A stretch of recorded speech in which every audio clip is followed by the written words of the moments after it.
Every year in the FNAF timeline adds another layer to one of gaming's most disturbing stories. From a small community festival in 1970 to a sprawling mega pizzaplex decades later, Fazbear Entertainment left a trail of missing children, possessed animatronics, and corporate cover-ups that fans are still piecing together. Today, I'm breaking down every major year and everything that happened in it, starting with the one that started it all, 70, where Fazbear's legacy began. Before the animatronics, before the murders, before any of it, there was a festival. 1970 marks the birth of what would eventually become Fazbear Entertainment, and it started with something genuinely wholesome. The Fall Fest concept was simple, community-driven, family-friendly entertainment built around bringing kids together in one place. Sounds nice, right? Here's the thing. Every decision made during this period, the open floor plans, the mascot branding, the cozy relationships with local authorities, created the perfect blueprint for what came next. The venues were designed so kids could be seen by everyone. Maximum visibility, maximum accessibility, great for entertainment, catastrophic for security. The corporate DNA encoded in 1970 wasn't evil, it was naive, and naivety, turns out, is just as dangerous. Nobody stopped to ask whether fun for kids and safe for kids were actually the same thing, but 1970 was just the foundation. What happened 9 years later changed everything. 79, the machine that learned to be human.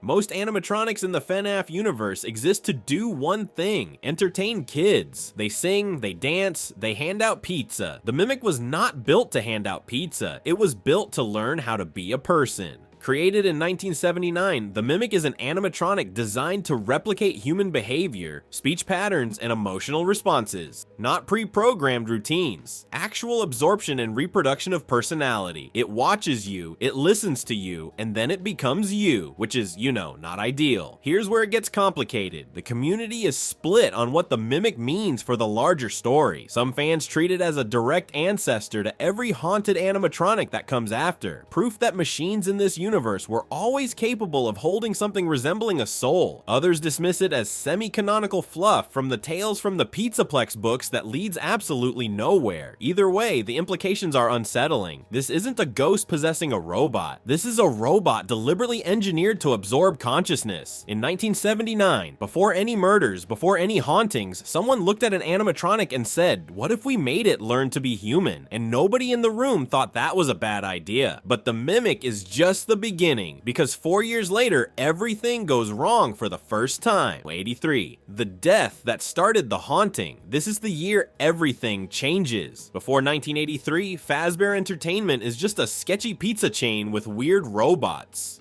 After 1983, it's a ghost story, and it never stops being one. A child dies at a Fazbear Entertainment venue. An animatronic bites down, and that's it. The exact animatronic responsible is still one of the most debated topics in the entire community, but the identity of the machine almost doesn't matter compared to what happens next, because the child doesn't leave. The victim's consciousness manifests inside the animatronic, a kid's soul trapped in a mechanical shell, unable to move on. This is the first confirmed instance of human-to-machine spiritual possession in the FNAF timeline, and it sets the rule that every tragedy after this will follow. Die violently near these machines, and you become part of them, which is, you know, not ideal. This is the foundation. Every haunted animatronic, every possessed suit, every supernatural nightmare that follows traces back to this single death. And how does Fazbear Entertainment respond? Denial. Cover-up. Protect the brand at all costs. Zero transparency, zero accountability. Just bury it and keep the doors open. They wrote the corporate playbook right here, and they'd follow it religiously for decades. But the cover-up didn't just protect the company, it guaranteed that what happened in 1983 would happen again. And in 1985, it happened on a scale nobody was prepared for. 85. The year Freddy's became a nightmare. This is the year that created Five Nights at Freddy's. Not the game, the nightmare. 5 children walked into Freddy Fazbear's Pizza, and not a single one walked out. Their bodies were never recovered. Their spirits were never freed. Instead, they became trapped inside the very animatronics that surrounded them when they died. Freddy, Bonnie, Chica, Foxy, and Golden Freddy, 5 kids sealed in metal coffins that sing and dance for a living. And the man responsible? William Afton, not some random stranger. A man who worked within the Fazbear system, who understood the layout, the blind spots, the routines. This wasn't an accident. This was calculated, systematic predation carried out by someone the company already knew. And these 5 weren't even his first victims. Charlotte Emily, the daughter of his own business partner, was already dead by his hand. Here's the thing that makes 1985 so much worse than it already sounds. Nobody was caught, the children vanished, and Fazbear Entertainment's response was to bury it, deny everything, suppress evidence, do absolutely anything other than cooperate with law enforcement, which is, you know, not ideal when 5 kids are missing. That corporate silence didn't just protect the brand, it protected Afton. He walked free, stayed connected to Fazbear venues, and kept operating for years. Every single tragedy that follows on this timeline traces directly back to this moment and the fact that nobody stopped him here. But if 1985 created the haunted animatronics, 1987 is when the horror went public. A toy animatronic bit down on someone's skull during broad daylight and removed their entire frontal lobe. At a children's party. Mercedes.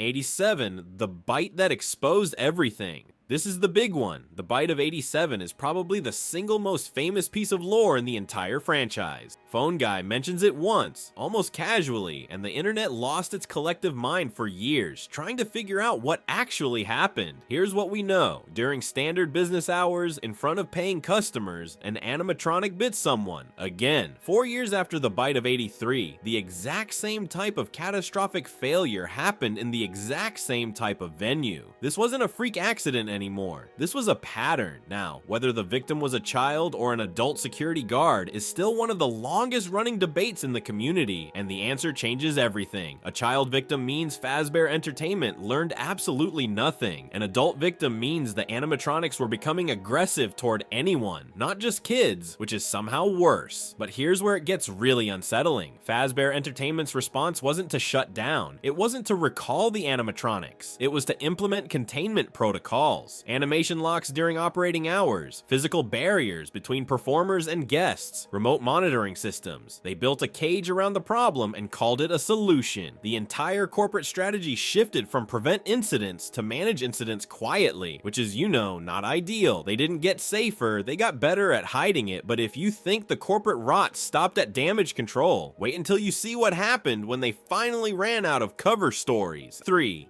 The death of William Afton. This is the year it all should have ended, and for a brief, beautiful moment, it almost did. The original Freddy Fazbear's Pizza was on its last legs. The place was falling apart, the animatronics were deteriorating, and the company was hemorrhaging money. But none of that mattered, because William Afton made the single dumbest decision of his life. He went back. Here's the thing about ghosts. They remember. The spirits of the children Afton murdered were still inside those animatronics, still waiting, and when their killer walked back into that building, they finally got what they'd been waiting years for. The 5 possessed animatronics cornered William Afton, and they destroyed him. The man who had evaded police, fooled an entire corporation, and murdered children for over a decade was torn apart by the ghosts of his own victims. Poetic justice. Case closed. Roll credits. Except no, because killing William Afton didn't end the nightmare. It made it permanent. His death triggered the exact same supernatural mechanism that trapped his victims. Afton's consciousness fused with an animatronic suit, transforming him from a human serial killer into something far worse. An immortal entity, a thing that couldn't be arrested, couldn't be prosecuted, and couldn't stay dead. This is the moment FNAF stopped being a crime story and became a ghost story. The villain died, and it was the worst thing that could have happened. Conventional justice became literally impossible. You can't put handcuffs on a haunted animatronic, but the consequences of 1993 didn't stay buried for long.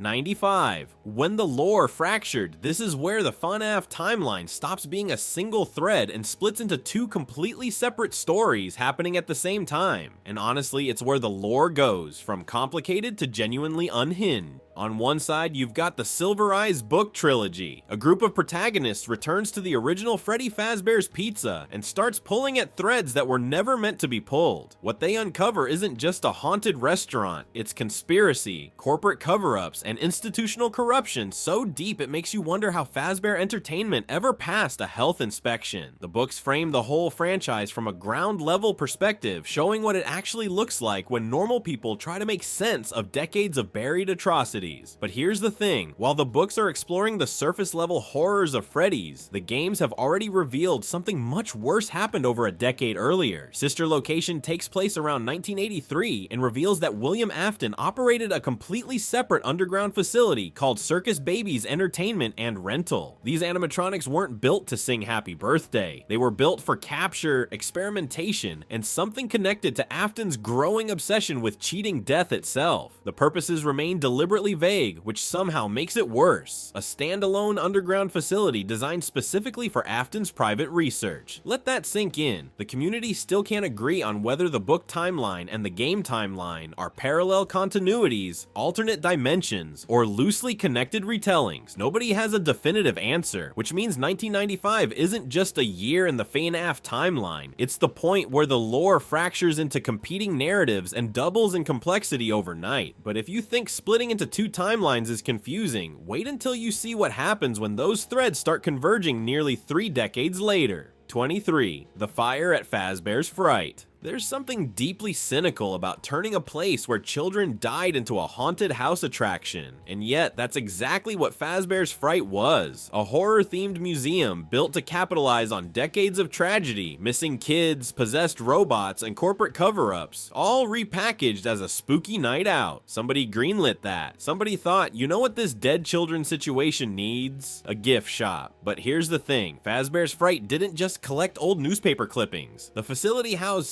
salvaged animatronic remains from the original locations, documentation, parts, recordings. For the first time in decades, someone had gathered the scattered pieces of the Fazbear puzzle into one building, and then it burned down. The fire destroyed nearly everything inside, decades of potential answers, gone in one night. The cause was never definitively confirmed, but it hardly matters. What matters is what walked out of the wreckage, because Springtrap, the rotting suit with William Afton's corpse still fused inside it, survived the blaze. Which is, you know, not ideal. Every single attempt to end this man fails. The Spring Bonnie suit crushed him and he kept going. Ghosts cornered him and he kept going. An entire building burned down around him and he just walked out the other side. It's like trying to put out a grease fire with water. You haven't solved the problem, you've just made it angry. The fire did succeed at one thing though, it freed Afton from containment. Springtrap was loose, damaged but functional, and nobody knew where he went. The scattered remains of Fazbear's Fright were auctioned off, and Afton vanished into the gaps between one era and the next. But if you think a free-roaming Afton is the worst possible outcome, wait until someone decides to gather all the remaining pieces into one location. Again, 2026, the trap that almost ended everything. The pizzeria simulator wasn't a restaurant. I mean, technically it was. You could serve pizza, manage your budget, buy decorations, the whole 9 yards. But underneath all of that, the entire building was a trap, a custom-built containment facility designed to lure every remaining possessed animatronic into a single location and burn them all to the ground. And it worked. Every haunted machine that had been wandering the FNAF universe for decades, carrying the souls of children murdered in the 1980s, was drawn to this one building like moths to a flame, which, given what happened next, is a painfully accurate metaphor. Here's the thing, those kids had been trapped inside metal bodies for over 40 years. 40 years of screaming inside a robot with no way out. 40 years of watching Fazbear Entertainment rebrand, relocate, and pretend nothing happened. The only way to set them free was to destroy the prisons they were locked in. So the facility was incinerated in a controlled fire, taking every animatronic with it. This is the emotional climax